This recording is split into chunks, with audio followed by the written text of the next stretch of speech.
How to Be a Successful Tyrant. It's my first book. I finished writing it in 2005, and it came out in 2006, so I finished writing it 15 years ago. It's currently out of print. I'm working on getting the second edition back into print.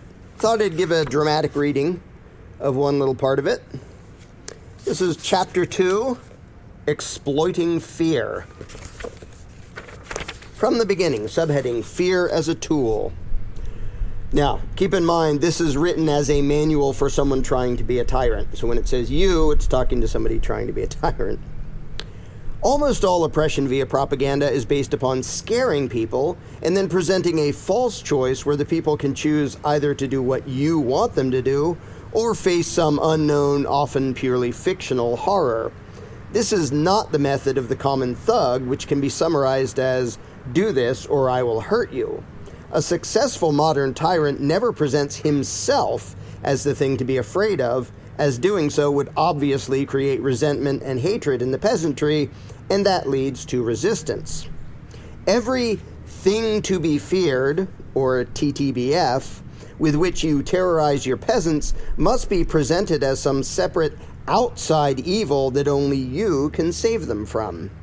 You must present the simple choice between obedience to you and the threat of some unpleasant happening, which does not appear to be of your doing and which you pretend to lament the existence of. In short, you must deceive and scare the citizens into voluntarily giving up their freedom. Quote, the people never give up their liberties but under some delusion. End quote, Edmund Burke.